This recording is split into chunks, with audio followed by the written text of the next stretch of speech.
There is a story that came out that talks about California tempted to leave it all behind for Miami's scorching real estate market.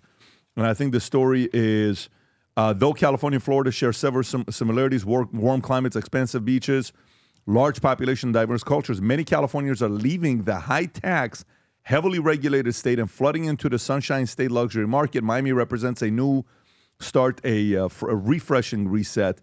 I think that it's a place where policies, economics, and lifestyle science align all together. Mass Capital CEO Camilo Miguel Jr., whose company is developing Ciprianis residents in Miami and Paragon, Miami Beach, told Fox it's definitely good for their wallets and help them have a little bit more buying power. He continued, the advantages here outweigh the drawbacks there. At the under construction Cipriani, 40% of his summer buyers come from the West Coast.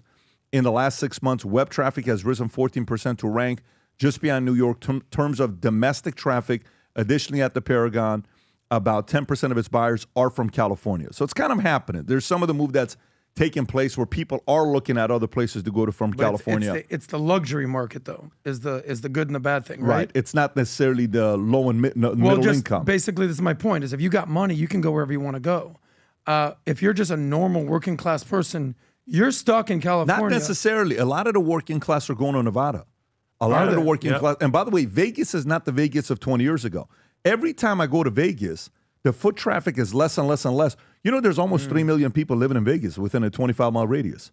You got Henderson, you got all this other stuff, like actual regular life. From the outside, we think if we live in Vegas, we'd be at the casinos every day. But the people who live in Vegas are like, no, it's just something that's there that you don't necessarily go to. So they do have options. Some are looking at Nevada, some are looking at Arizona, some are looking at Idaho, some are looking at different places. Texas is definitely on that list as well. Let me ask you a follow-up on this, Pat, because I know you've encouraged a lot of people to get out of California. I don't know if you caught the messaging there, Mr. Yes. Carolla.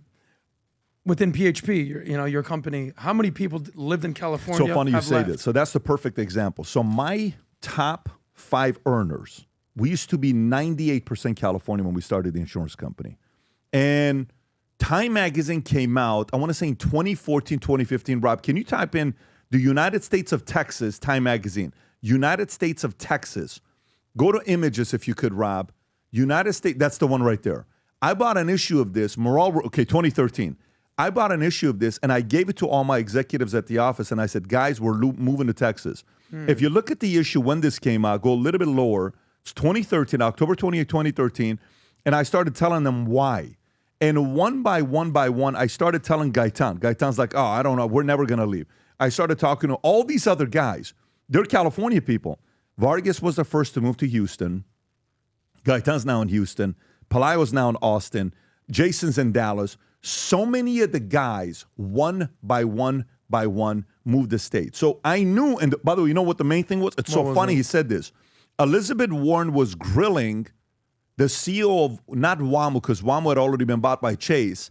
It was Citigroup, Primerica, and a couple other guys, and they were talking about overregulation. I was looking at California. I'm like, why would insurance companies stay here? I said, I'm telling my wife's from Houston. Babe, I'm not going back to Texas. I said, babe, I'm going to Texas. So I had to sell my nanny, and then we eventually moved to Texas, and then we moved everybody else to Texas. And then I encourage everybody to move out of California, to go to Texas, Florida, Nevada, Tennessee, a couple other places. A couple of my guys went to DMV, which is not the same as it is in that place. But people have to make that decision for themselves. It's not easy. The only place in the world that I know all the freeways is California. The only place. If I go to LA, you close my eyes, I'm going to make it to my destination. It doesn't matter what freeways I go through. I'm going to get to that place. It is a beautiful place. It is a beautiful climate. But you can live in the most incredible, beautiful place, beautiful weather, but the policies are bad. You will leave. 2 nights ago, you know what movie we watched? We watched Scarface. Amazing. Okay? We're watching Scarface, and it's funny. Julio Gonzalez literally connects me the day after in the morning. He's like, it's so funny when you talked about Miami and all this stuff on the podcast. Not many people talk about what happened with Miami and because of Cubans. I'm like, we just watched Scarface literally this weekend. You see why people leave beautiful climates. Because at the end of the day, you want me to be afraid, like to be walking on eggshells with policies, and you don't want me to be a businessman? You lost Rogan, you lost Elon, you lost a bunch of different guys. Can you keep anybody? Can you keep anybody? And now, who's on the right that's going to compete against this guy? Who? They got a couple names. None of them have any legs. You don't have a single person that's got actual celebrity status thing. Like You mean compete against Newsom, you're saying? Katie Porter. Oh, there needs Katie to, Porter, there, gotcha. honestly, there needs In to California. be, like, you know when Larry Elder ran? Good guy. But there needs to be an Adam Carolla-ish type of guy that runs. Yep. Not a Larry Elder. Great guy. California needs a guy that has, think about when you're listening to Adam Carolla right now, what does he say? Tom made one comment about the shrubs. What did you say? Tom made one comment about when he was rebuilding a house, and he had to correct him.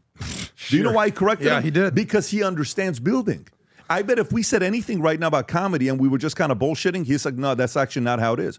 If we said something about Hollywood, he would be able to talk about the agents and history.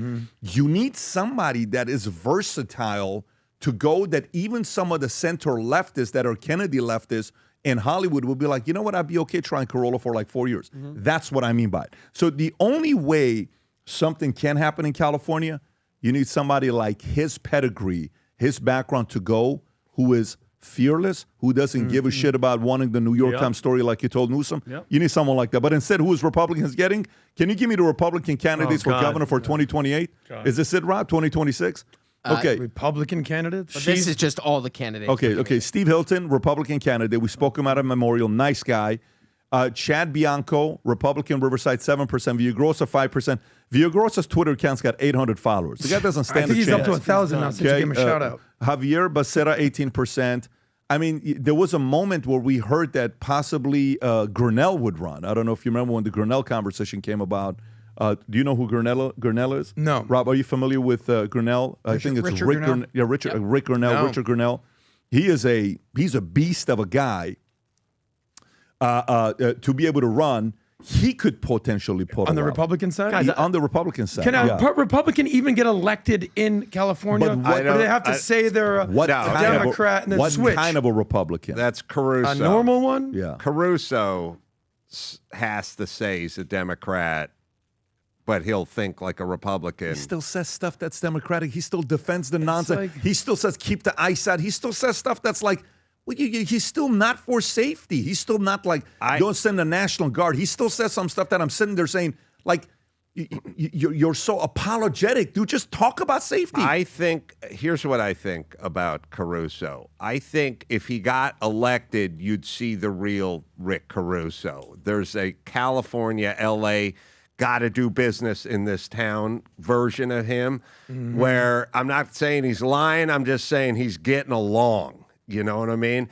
And if he got into power, because it is commercial building is his background. I think if he got elected, you'd see a more conservative, different version of Rick You Caruso. think so? I do. So you're saying in order to win in California, you sort of have to be a wolf in sheep's clothing in actually a good way. You have to pretend you're woke. You have to pretend you're for the chaos. And then when you get in, you can say, actually, I'm normal. Yeah, it'd be like So you have to lie. Yeah, if you go to Like a college, California if politician. you go to college, you have to say you're bisexual so you can get along. You know? What case study? Yeah, it's like when I go to the gay clubs, I have to pretend What I'm case gay, study? and then I switch it. What case study of that do we have that worked? Oh, the wolf in sheep's clothing? Of a good guy. What case study do we have of that? Did Arnold work? Arnold was the opposite. Arnold acted like a Republican, but what did Arnold do for California? Yeah. He was just famous. Well, you got to fight the legislature over there, and that's hard. Like, now you get into power. I mean, you remember Trump's first term. Chaos. He gets into power, but he doesn't realize that everyone else, he thinks he's safe inside the fort. All the bad guys are in the fort with him, looking out the window going, where are the bad guys? They're in the fort. He didn't know it was within. So California, obviously, governor helps, but you're doing battle with all of Sacramento over there. I mean, they still have their horrible Well, you have to have ideas. someone that goes with brass to call out all the bullshit. Right. Because if you don't go, like the perfect case study is what? What made, look at the stuff Trump is accomplishing right now. He is the perfect case study of a guy that came in and is getting the stuff that is getting done after Obama, and Obama was supposed to be the black Jesus, right, of the Democratic Party. And what did he do? He dismantled almost all of it. Not all of it yet, but he's doing it. So anyways, we'll see what's going to happen. Every time we do the Vol Conference, if you've attended, you know this. I stand up and I speak for probably 45 hours is what I do. at the Vol Conference. And I love it. I love being around the guys. I love it. But I wear the Ferragamo shoes when I do this. Or I wear some kind of dress shoes. Eventually, for the last 25 years, I've always been on stage walking around. I'm like, you know what? I'm sick and tired of it. I want a shoe that I'm comfortable wearing. And here's what I love. I don't like shoes that are so heavy. That's a dumbbell. You can use it as a weapon. I don't want that. Like the Xenia, you carry it. I have so many of them, but they're so heavy. Like you can literally curl the Xenia, the shoes, and you'll get a pump within 30 reps. And I wanted the combination of the Hoka, the On Cloud, the Super Foam, because there's a big thing going on right now with the Super Foam where the bottom of the shoe, you wear it. You know which ones I'm talking about, the On Cloud or the Hokas, right? They're so comfortable. And I said, what if we take luxury and then combine it with the super comfort? What would that look like? And let's build it in Italy. So what do? We went to Italy. We designed the shoe in Florida. We made the shoe in Italy in five of the factories. We went back and forth, God knows how many times. And by the way, the shoes we're about to launch and introduce to you right now, where you're going to see the video for the first time, I've been wearing those shoes for the last 22 days straight. I'm wearing them right now. I literally wear it with suits. I wore it yesterday when we went to lunch. I wear it every single day. It's the most comfortable shoes I have, yet it's authentic Italian leather. Rob, if you don't mind playing the video, go for it. Here's the video of the latest shoe, the FLBs. When we set out to create a shoe that blends comfort, function, and luxury, we had the choice to make it fast. We had the choice to make it cheap. We chose neither. Instead, we chose Tuscany, Italy. We chose true Italian craftsmanship, each pair touched by 50 skilled hands. We chose patience, spending 2 years perfecting every detail, and we chose the finest quality at every step. Introducing the Future Looks Bright collection. Not rushed, not disposable, not ordinary. Rather, intentional, luxurious, timeless. Boom. There you go. Designed in Florida, 100% made in Italy. 50 hands touch each shoe that was made. And here's what's unique about it. I want to kind of show this to everybody that knows this.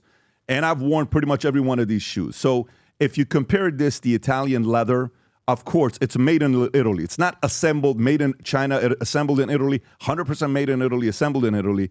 It's FLBs, Berluttis, which are $18.40, Ferragamos are $8.95, Xenias are $11.90, and Gucci's are $9.50. Leather premium lining, all of them except for Gucci. Laceless feature, it's the FLBs, the Berluttis, you have laces, Ferragamos laceless, and then you have also the Xenias, and then the Gucci's have the laces. I don't want to wake up in the morning, put laces on. I want to get out the house. Took me 3 seconds to put my shoes on today. Craftsman, 5 different Italian factories all made this shoe. Berluttis are the same as us, as well as FLB.